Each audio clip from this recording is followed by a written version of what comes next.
Linda Loaiza es un ejemplo para la mujer en el mundo entero por su valentía, por su fuerza, por o sea, la personalidad tan fuerte para denunciar lo que le sucedió. Ella es abogada defensora de los derechos humanos, presentó el primer caso contra el Estado venezolano ante la Corte Internacional eh, de los Derechos Humanos. Es hija de agricultores radicados en Mérida y vino o fue a Caracas con su hermana mayor para estudiar veterinaria en la Universidad Central de Venezuela. Pero el 27 de marzo del 2001, cuando estaba saliendo de su casa en Caracas, fue sorprendida por un elemento, un depredador de nombre Luis Carrera Almoina. La metió violentamente en su automóvil bajo amenaza de muerte y la mantuvo no solamente presa, secuestrada, sino que fue abusada sexualmente, fue mutilada, agredida y torturada. Fue rescatada en el 2001, exactamente el 19 de julio del 2001 por bomberos y funcionarios policiales. No le voy a pedir que recuerde todo eso, porque lo tendrá en su mente durante toda su vida. Pero sí quiero decir que este no es su único caso, no es el único caso, ni en Venezuela ni en el resto del mundo. Las violaciones, las agresiones, ¿no?, son mucho más comunes de lo que la gente piensa. Y no solamente puede ser de un desconocido, como es el caso de Linda, sino puede ser de un familiar y muy cercano.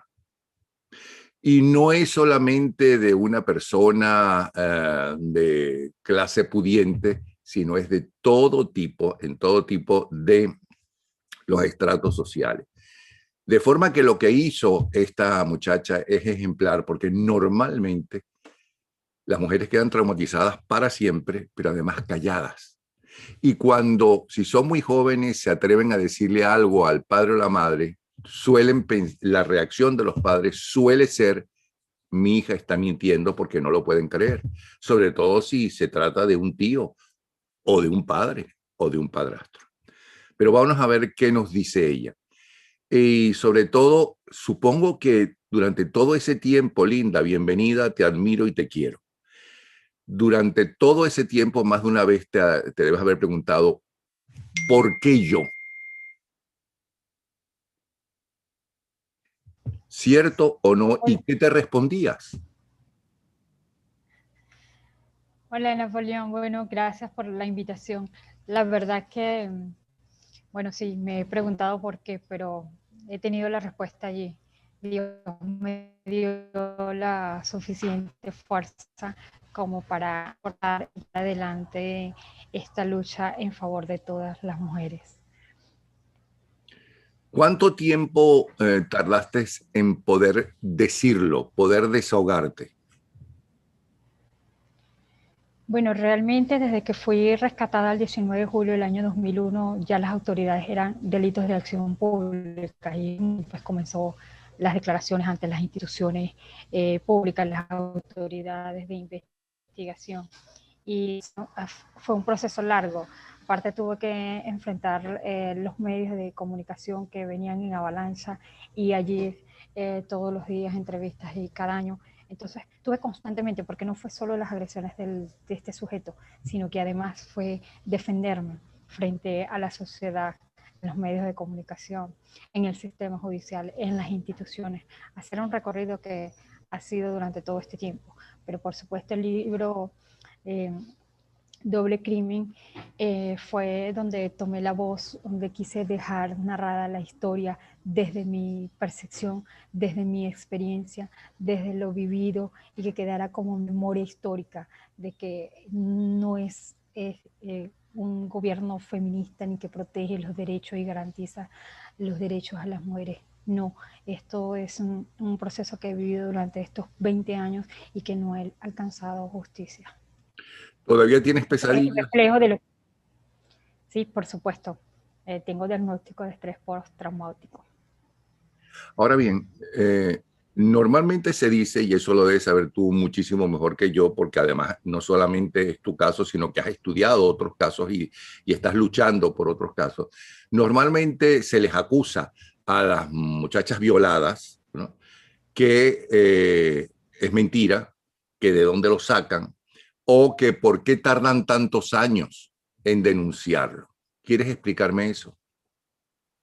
Bueno, en principio, siempre las víctimas cuando acuden al sistema judicial a denunciar o a buscar ayuda frente a algún familiar, siempre se les acusa, no se les cree, las acusan de mentirosa, quieren justificar estas agresiones o esta violencia contra ellas, pero por supuesto que es una cultura machista que de alguna manera justifica esto y las instituciones se lo permiten al no sancionar a estos individuos por los delitos que cometen, es decir, le da carta blanca a los hombres. La impunidad permite esa carta blanca a los hombres para que sigan agrediendo a las mujeres, porque en el momento en que no lo sancionas, le dices, bueno, sigue cometiendo delitos, ese es el mensaje que le envían las instituciones a la sociedad, sigue cometiendo delitos porque no te va a pasar nada. Y allí vemos el resultado del el incremento de los femicidios. ¿Por qué? Porque para llegar a un femicidio,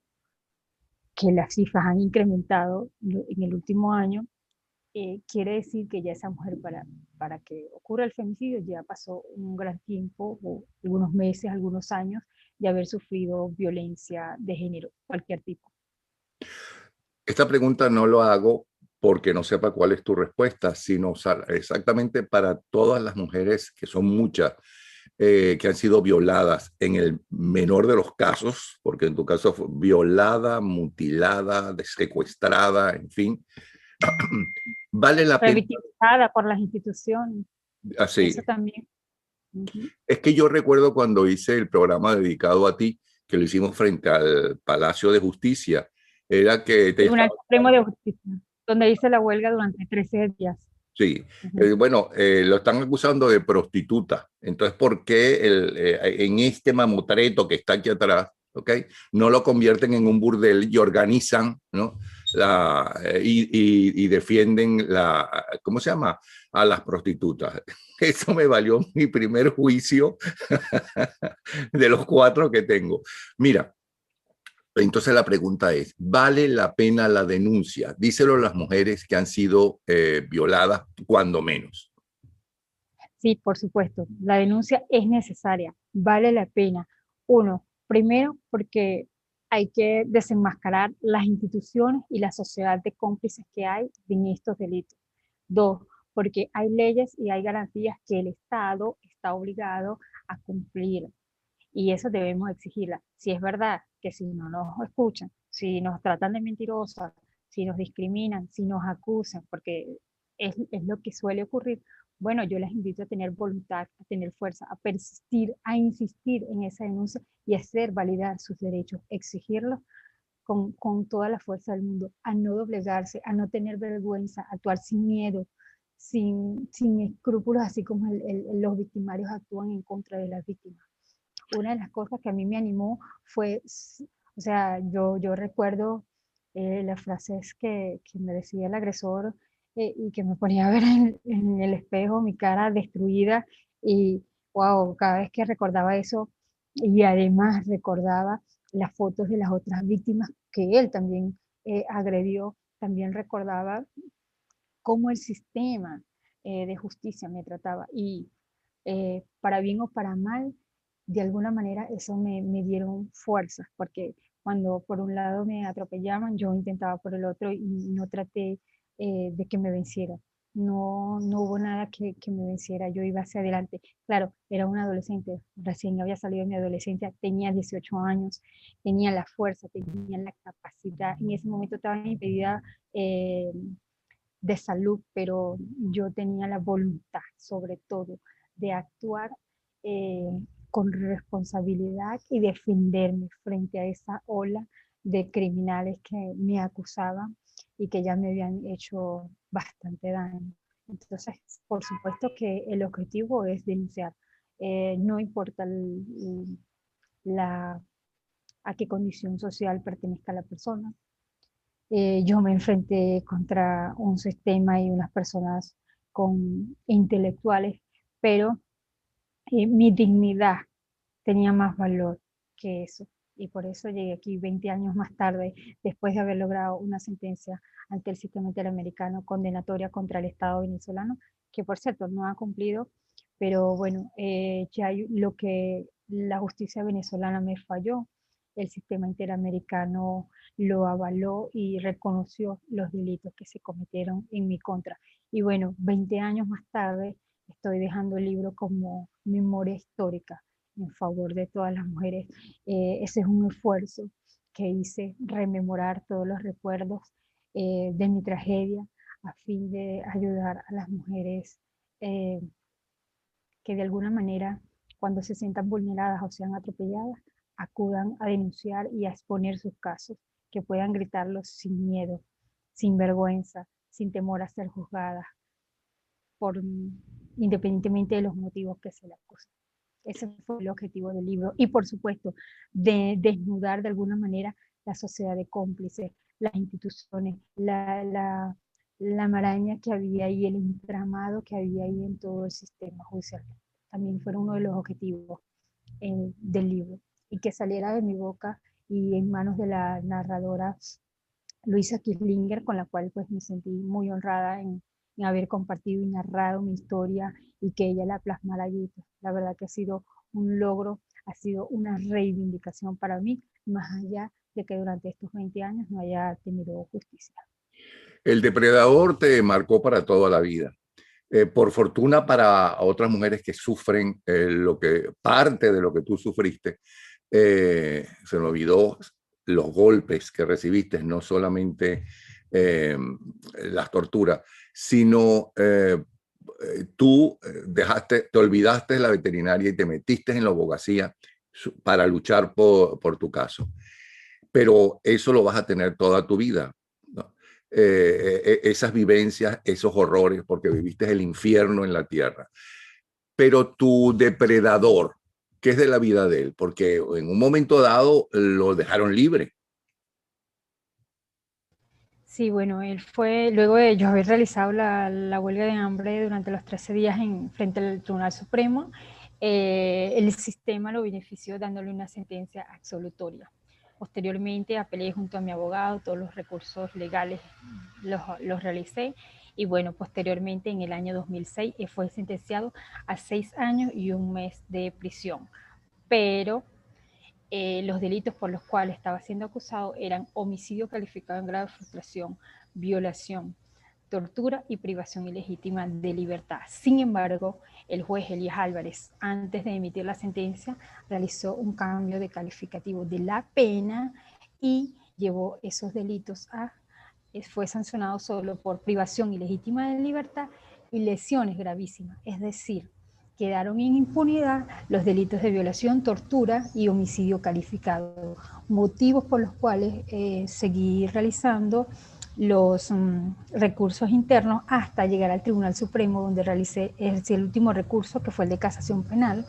No logré obtener una sentencia mayor a esa, y es allí donde decido acudir a las instancias internacionales y acudir al sistema internacional. En el año 2007 introduje la petición ante el sistema internacional, la Comisión Interamericana, en calidad de víctima y peticionaria, junto a mi abogado y mi familia, que fuimos los que realizamos el recurso. En el año 2010 fue admitida. En el año 2015 fui a una audiencia ante la comisión solicitando que se llevara el caso a la Corte Interamericana. Y en el año 2018, pues la Corte Interamericana emite esta sentencia en contra del Estado venezolano, condenándolo por haber permitido, por haber facilitado no solo los delitos cometidos en mi contra, sino que además también señaló que mi familia había sido, de alguna manera había sido violentada su integridad personal en relación a los delitos de derechos humanos. Allí fue donde catalogó que el Estado facilitó, permitió que se cometieran en mi contra el delito de tortura y esclavitud sexual. O sea que el depredador sigue en la calle para peligro de cuánto ser humano hay en el país. Sí, y el Estado lo permitió, lo facilitó, le dio le hizo esa cama, generó esa cama de impunidad. Él está en libertad. ¿Y qué hace? ¿Qué es su vida? No, no lo sé, desconozco porque yo, como bien lo ha señalado, yo me he dedicado a mi recuperación.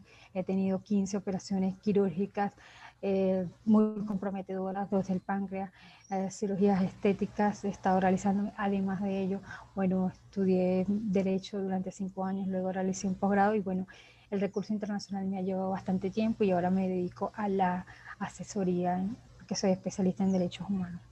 Me dedico a eso. Ahora, ¿has conseguido enamorarte después de todo eso? Bueno, llegará su momento, pero por ahora estos 20 años han sido dedicados a este proceso eh, judicial. Porque debe ser muy difícil después de haber vivido eso, creer en los seres humanos. Sí, por supuesto, pero mi único refugio hasta ahora ha sido mi familia.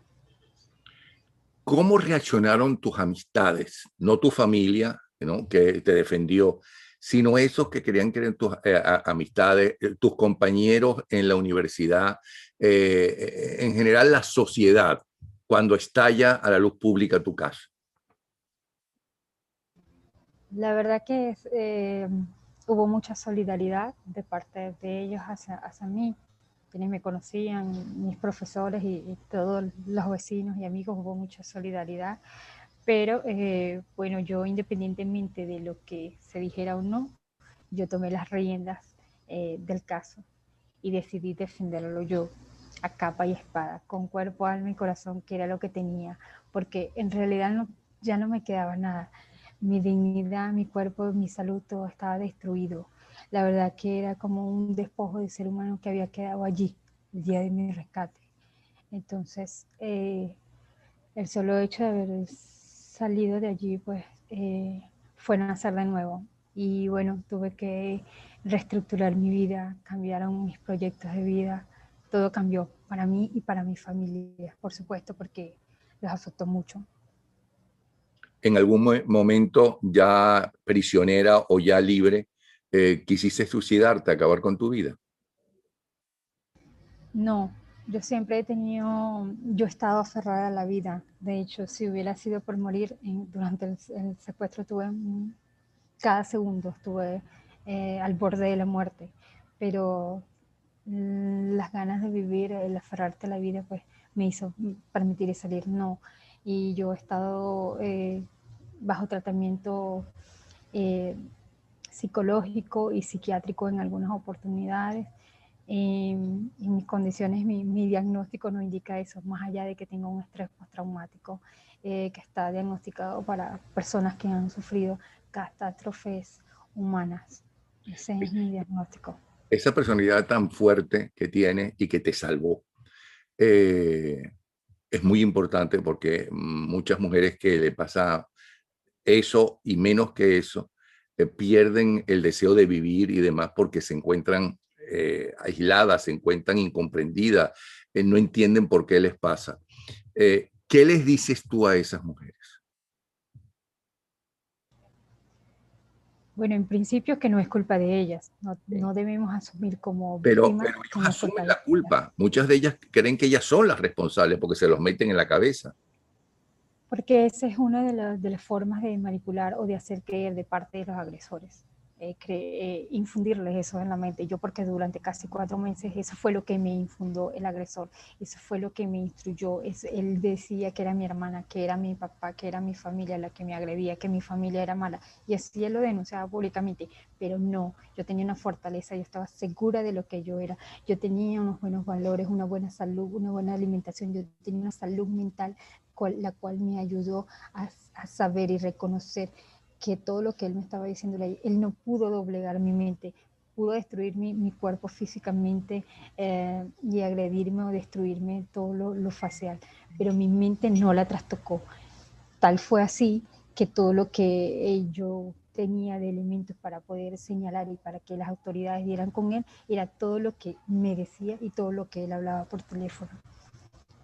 ¿Cómo logras comunicarte con el mundo exterior con lo cual logras que los bomberos te rescaten. ¿Cómo fue eso? La verdad fue una obra de Dios y fue la fuerza interna mi última fuerza que me quedaba. El 19 de julio, cuando este señor eh, sale de ese apartamento, yo quedo allí tirada en una cama, violada, llena de sangre, semen, eh, muerta, muerta, muerta. Y el señor hace una llamada por teléfono a su papá y le dice, tengo que sacar a Linda de aquí, porque esta mujer ya no me sirve para lo que yo la quiero.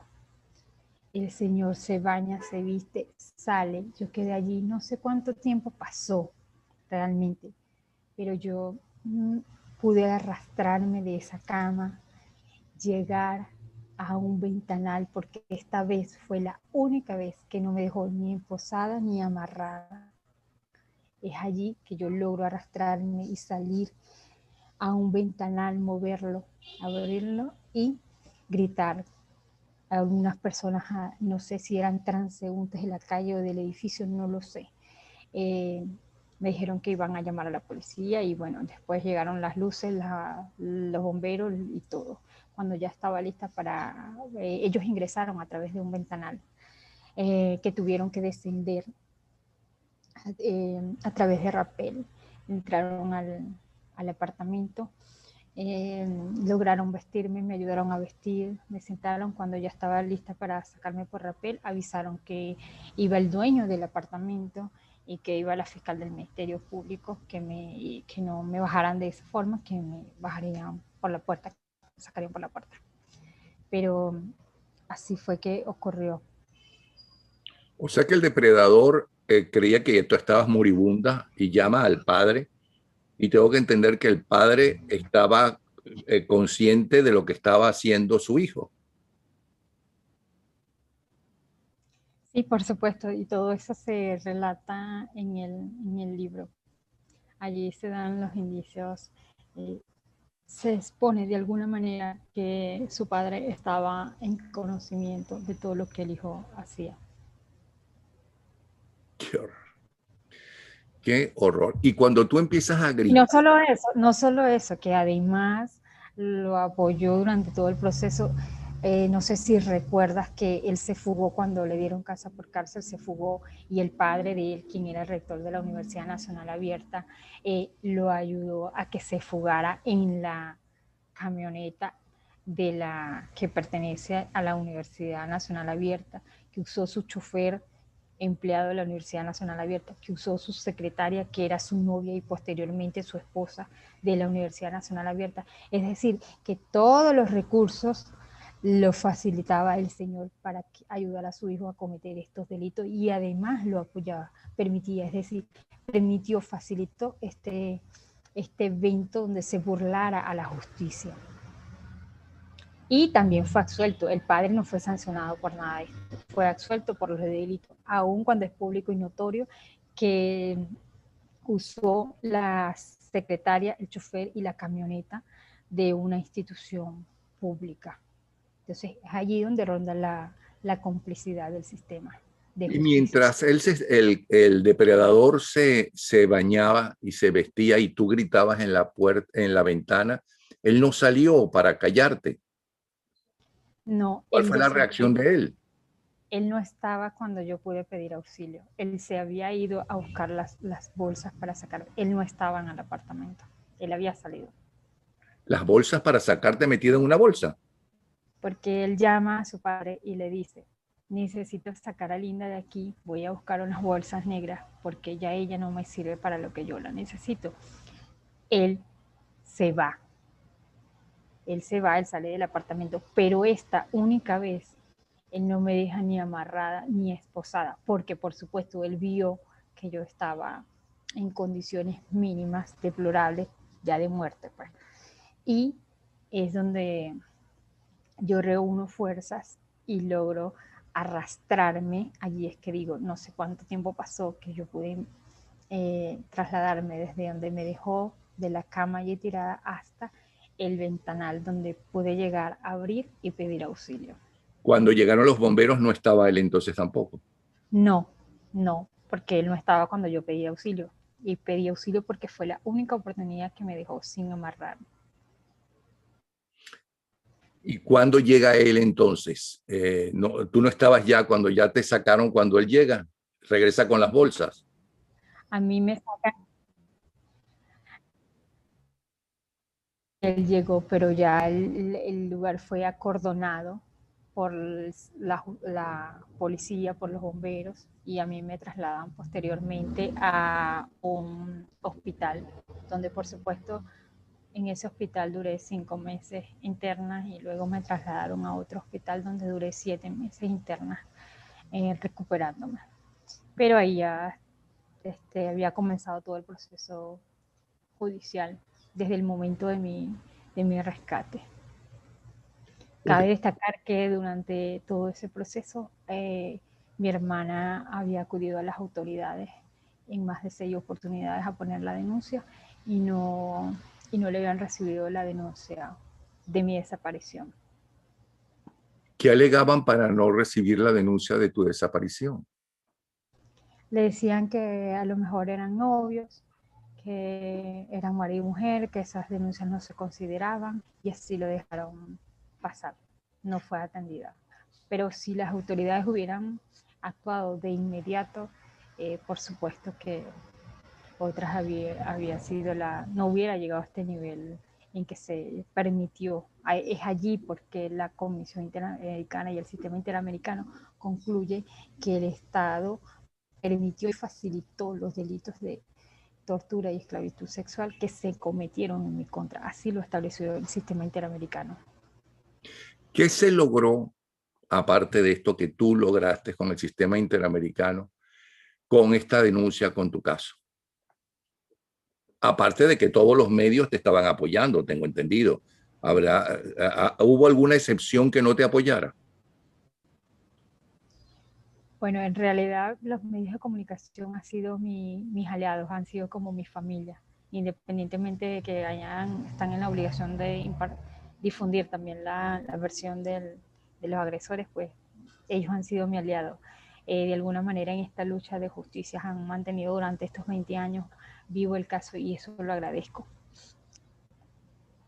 Bueno, te voy a confesar que esta es la conversación más difícil que he tenido en muchos años. Más difícil porque es algo increíble lo que te pasó y es algo admirable tu lucha, ¿no? Realmente admirable. Espero que luches y sigas luchando. ¿Cuándo decides hacer el libro y por qué, después de tanto tiempo? Siempre tuve presente que tenía que escribir mi historia. Siempre consideré que debía hacerlo. ¿Cuándo? ¿Cómo? No lo tenía prescrito, pero desde hace unos 5 años ya estaba como que sí, este es el momento. Hasta que, bueno, un día Luisa Kislinger pues me presentó el proyecto, vi la capacidad que tenía ella, la habilidad, el respeto hacia mí, el respeto hacia mi familia, la forma en cómo estaba haciendo el tratado, como ella consideraba, además consideraba que yo lo consideré que no era una historia para contar de amarillismo, sino un poco como para desnudar esa complicidad, esa sociedad de corruptela, esas instituciones que están en corrupción. O sea, era una oportunidad y bueno, así decidimos hacer el libro. Y por supuesto que decidimos que el lanzamiento fuera en este mes de noviembre, porque primero es el mes de la mujer y segundo, porque el 27 de marzo se cumplen 20 años de haberse cometido el secuestro. Entonces, para mí era una fecha importante, un símbolo de lucha, también de señalar la impunidad que ha permanecido durante estos 20 años, es desnudar ese sistema que dice llamarse feminista y que en realidad en los hechos. En la actualidad no hay garantía de nuestros derechos. Esta injusticia que yo he vivido durante estos 20 años lo viven todas las mujeres que acuden al sistema judicial, que no se les recibe la denuncia, que se tratan mal, que no se les cree, que se les civiliza y que los agresores andan por la calle impunemente, facilitando el sistema que ellos sigan cometiendo estos delitos. Pero tanto en la policía como en el sistema judicial hay mujeres. ¿Cómo reaccionaron ellas frente a tus denuncias?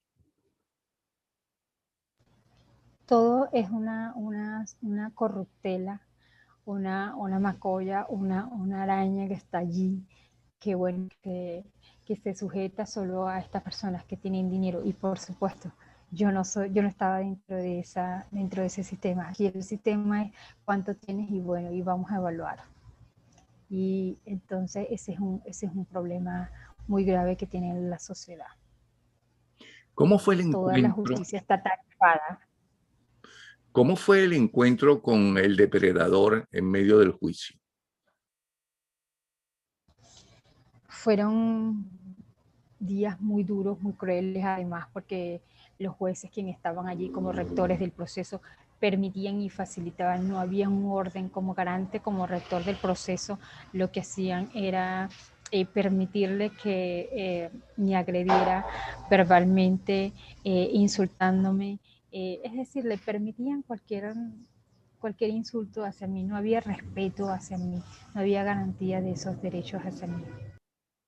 Pero ¿qué alegaban ellos? O sea, que a ti te gustaba que te torturaran y que te secuestraran y que te separaran de tu vida normal y corriente, que tú aceptaste eso, o que era lo que manifestaban. O sea, porque las torturas se veían, porque tú estuviste hospitalizado durante meses, porque te han tenido que hacer varias operaciones. ¿Qué alegaban? Bueno, hubo varias defensas que en el camino ellos fueron señalando. Una era el tema de que aparentemente pertenecía a una red de prostitución. Otra era que mi papá me había golpeado. Otra que mi hermana me había golpeado. Otra, mi deformidad en el labio, que era una enfermedad que yo nací aparentemente con labio bipolar. Entonces, todas esas diagnósticos, todos esos alegatos que iban haciendo fueron de alguna manera siendo tuve que defenderme a todos ellos, pues. ¿Alguna vez te pregunté, alguna vez no, evidentemente te tuviste que preguntar, que no me lo has contestado, ¿por qué yo? Y cómo pensaba él, por qué él hacía esas cosas? ¿Alguna vez tuviste una respuesta a todo eso? Bueno, creo que yo era la oportuna para desenmascarar ese señor. Dios me dio la oportunidad de que fuera yo para No, no, no, denunciar. no te digo eso, sino por qué me escogió a mí. Porque tú saliste con tu hermana y en la calle había montones de mujeres todos los días. ¿Ok? Pero ¿Por ese día qué? yo estaba sola. Pero ¿por qué tú, habiendo tantas mujeres, nunca te preguntaste, pero ¿por qué yo? ¿Tú lo conocías de algo para empezar? La respuesta está en el libro. Hay varias víctimas y casi todas tenemos las mismas características, las mismas fisionomías físicas. Creo que buscaba una condición, una cualidad de mujeres, pero esta vez se equivocó conmigo porque tenía otras capacidades o otras habilidades, tanto físicas como psicológicas. Tenía un valor psicológico bastante considerable y no me dejé amenazar por las amenazas ni por los atropellos de él. Vencí todos sus obstáculos. Sí, estuve al borde de la muerte, es verdad, pero vencí todo y logré escapar. Y lograste entender por qué lo hacía. Bueno, porque su estilo de vida, él tiene un diagnóstico que tiene trastorno de personalidad, además que cuenta con un sistema y una corruptela que le apoya, que le facilita, que le permite, un padre intelectual que le facilita los recursos para que siga haciendo crímenes, eh, amigos que le facilitan de alguna manera y que le dejan caminar libremente, cometer estos delitos. Cuando una persona de alguna manera se siente en poder de que puede hacer y nadie le va a sancionar, como él me lo decía a mí, pueden denunciarme, puede hacer lo que quiera, pero yo nunca voy a estar preso. Entonces tú te sientes con una carta abierta de andar por la vida haciendo daño y saber que nadie te va a sancionar. Pero esta vez no le fue tan fácil. Él no esperaba que yo lo enfrentara. Explícanos el título del libro que se consigue, supongo yo, en cualquier parte del mundo a través de Amazon, ¿no? Sí, el libro se encuentra a través de Amazon y en Venezuela pues en todas las librerías. En España también está en físico. Y bueno, próximamente estará en México y en Argentina. Pero por ahora está en físico en España y en Venezuela. Doble Crimen es un libro que en principio, bueno, tuvo varios títulos en el momento del desarrollo, pero se llama Doble Crimen porque se cometieron crímenes.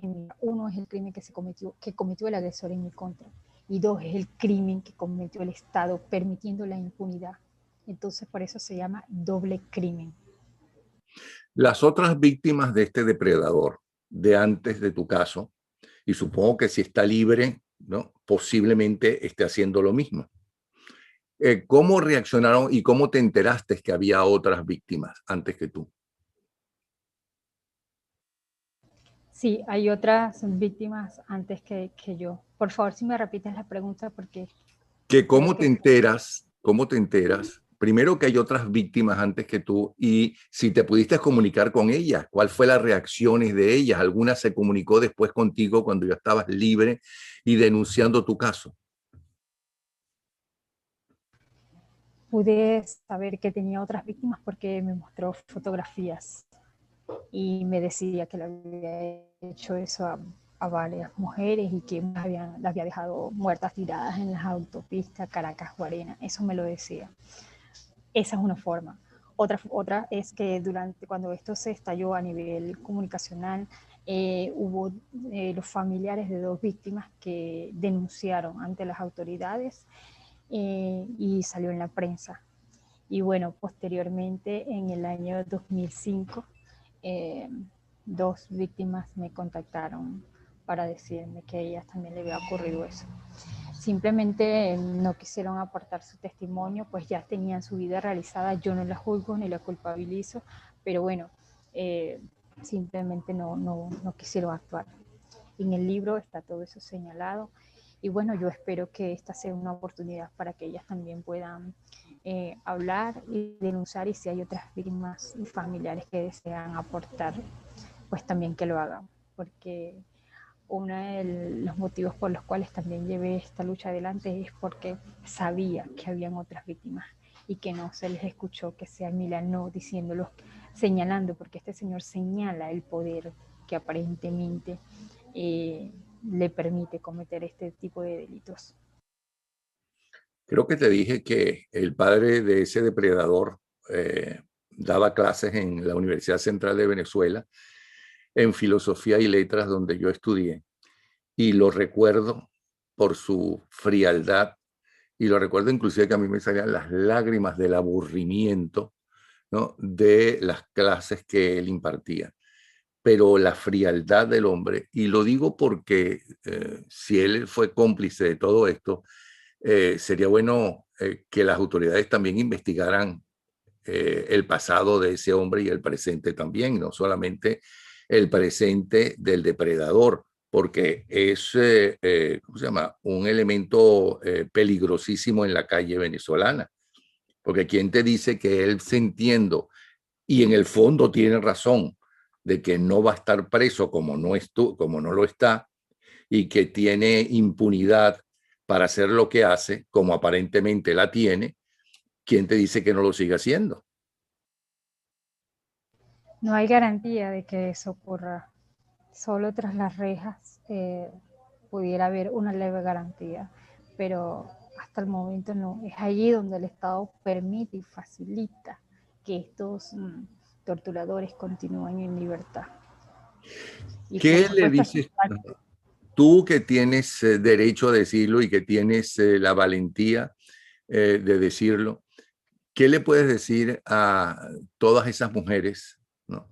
Y también algún que otro hombre que que son víctimas también de estos depredadores, pero especialmente las mujeres, que son que esos casos son mucho más abundantes de lo que la gente siquiera se imagina? ¿Qué les dices a esas víctimas? O sea, ¿qué pueden hacer esas víctimas? ¿Qué les recomiendas a esas víctimas? bueno, a las víctimas principalmente las invito a alzar su voz, a exigir su justicia, denunciando sin miedo, sin vergüenza, sin ser culpabilizadas, seguras de sí mismas, de perseverar en las denuncias. A la sociedad, pues que no dejen denunciar, porque la ley que protege a las mujeres le permite denunciar a la sociedad civil que conozca de este caso. A los receptores de denuncia, pues que crean en el testimonio de las víctimas, que no las culpabilicen, que no las criminalicen. Y bueno, a quienes integran el sistema judicial venezolano, jueces, fiscales, policías, peritos y expertos, pues que ellos tienen que actuar apegado a la norma, apegado a la ley, y bueno, no permitir que los agresores y torturadores sigan cometiendo estos delitos. Y bueno, a las ONG y activistas de derechos humanos continuar en la lucha en favor de los derechos humanos y hacer visible estas denuncias. Es que tengo entendido que se han incrementado en el mundo entero todos estos casos, en el mundo entero. Y no solamente por el encierro del coronavirus y que la gente anda mal con ese encierro y con esta inseguridad que hay en el trabajo y en la vida con esta pandemia, sino que ha estado creciendo inclusive antes de la pandemia todos esos casos. Y que no es solamente en países del tercer mundo. En los países de eso llamado el primer mundo sucede y con muchísima más frecuencia de lo que la gente piensa. Ahora, en el caso de Venezuela y en otros países que tú conozcas, ¿a dónde pueden acudir las mujeres que no sea la justicia para asesorarse, para apoyarse, para desahogarse, para conversar con otras mujeres que han vivido exactamente casos parecidos? Tenemos muchas ONGs que apoyan los derechos de las mujeres y tenemos además grupos de apoyos a nivel internacional. En casi todos los países hay ONGs que protegen y ayudan a los derechos de las mujeres. Siempre es importante apoyarse en ONGs que conozcan el tema, que manejen el tema. Las ONGs tienen grupos de apoyo y pueden brindarles, tienen acceso, algunas tienen asesoría psicológica, legal, en la mayoría de los casos gratuita. Hay ONG que también cuentan con líneas telefónicas donde les dan atención, sobre todo en este tiempo de pandemia. Se ha visto que tienen líneas telefónicas que le pueden brindar asesoría, atención psicológica y legal, totalmente gratuita y confidencial, que es una parte importante para las víctimas. Linda, ¿puedes salir a la calle sin temor? Bueno, más que temor, lo que tengo es cuidado. Siempre tengo mucho cuidado al salir a la calle y enfrentar cada día. Son uno de los grandes retos que asumo todos los días, salir a la calle sin temor, con mucho cuidado. ¿Y cómo haces? ¿Cómo te cuidas? Bueno, primeramente encomendarme a Dios y segundo, pues he creado, esta lucha pues me ha creado vivir siempre en alerta. He tenido que crear medidas de seguridad, quizás radiando en la paranoia, pero que es mi estilo de vida y he tenido que aprenderla por defensa propia. ¿Qué sueñas? ¿Perdón? ¿Qué sueles soñar? ¿Tienes algún sueño permanente o algún sueño que se repite? Bueno, eso varía del contexto del momento, pero sí, por supuesto, hay sueños muy crueles, hay sueños muy repetitivos, eh, hay sueños muy desagradables, que toda víctima ansiosa de justicia quisiera que nunca estuvieran en su mente, que nunca, que nunca soñaran, que no se le desea a nadie, pero bueno, es algo con lo que tienes que aprender a vivir y avanzar. Y yo le diría a las mujeres que nos están viendo y a los padres que nos están viendo que tienen hijas e hijos que tengan sumo cuidado, que en el caso de ella fue secuestrada por un tipo que apareció por allí y que le vio una fisonomía parecida a las anteriores víctimas de ese depredador, pero que puede ser un familiar, que puede ser una persona sumamente conocida, que puede ser, y si además de conocida tiene una cierta cultura, puede tratar de manipularla, ¿no? Y esclavizarla por años a esa persona. Que existen muchos casos y que algunos de ellos están muy cerca del poder, muy cerca en el poder. O sea que realmente es bien peligroso.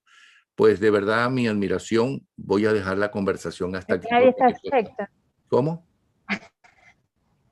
¿Qué dijiste? Ninguna mujer está secta de este peligro, que ninguna mujer está excepta de ser víctima de este problema. Entonces no nos podemos hacer de la vista corta.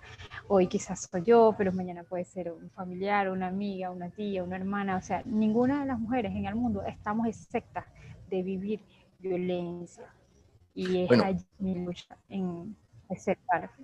es que en mi caso conozco a varias gente cercana que lo ha vivido, inclusive que la reacción fue la viola el chofer de la familia, ella se lo cuenta a su madre se molesta, ¿no? Con la hija, no con el chofer, porque piensa que la hija es la que mentía, eso es lo más fácil para quitarse los problemas encima. Conozco otro caso de un asesor político que es un auténtico delincuente, ¿no? Que es un tipo sumamente peligroso y que ha estado cerca del poder, ¿no? Y que está libre también. ¿Okay? O sea, que conozco varios casos, no es uno solo, y de diferentes estratos sociales. He leído también sobre eso y es por eso que tú lo sabes mejor que yo, que es sumamente frecuente estos casos de violación. Claro que el infierno que tú pasaste, por fortuna, no es tan frecuente, porque estuviste a punto de morir con todas las cosas que te hacía este delincuente. Y está en la calle, por eso es que hay que unirse y luchar, por eso es que no hay que esconderse, ¿no? Y este es el momento de hacerlo. Yo te felicito. Espero que el libro se lo mandes a la gente del Me Too, a las mujeres que también están luchando. Espero que se traduzca al inglés, ¿no? Para que buena parte del mundo sepa lo que se puede vivir y que se aclare que eso no sucede solamente, que tu caso no solamente sucede en una calle de Caracas, sino que sucede en una calle de Londres, de Nueva York, de Miami, ¿no? De cualquier parte del mundo. En el libro, por cierto, sale cómo contactarse con todas estas ONGs. No, eso no está allí, pero en las redes todo está. Creo que en la segunda edición puede que introduzcamos, que agreguemos elementos interesantes a este sistema. Bueno, Creo que Linda. con todas las conexiones, pues ahora nos ayuda el Internet. Bueno, Linda, como te debes suponer, todo lo que me envíes, con mucho gusto le hago retweet y todo lo que me envíes de cómo comunicarse con las diferentes ONG, ¿no? Lo sacaremos nosotros también por aquí, ¿ok? De acuerdo, muchas gracias. se te quiere, se te admira, ¿ok? Tu valentía y todo lo que has hecho. Linda. La carátula del libro la han tenido todo el tiempo entre tu imagen y la mía, ¿no? Junto con tu nombre y el mío. Un abrazo, ¿ok? Y te vuelvo a repetir, esta conversación es la más dura que he tenido y la más difícil. Te quiero, ¿ok? Comprendo. Igual. Chao, un fuerte abrazo. Chao, Linda. Linda Loaiza.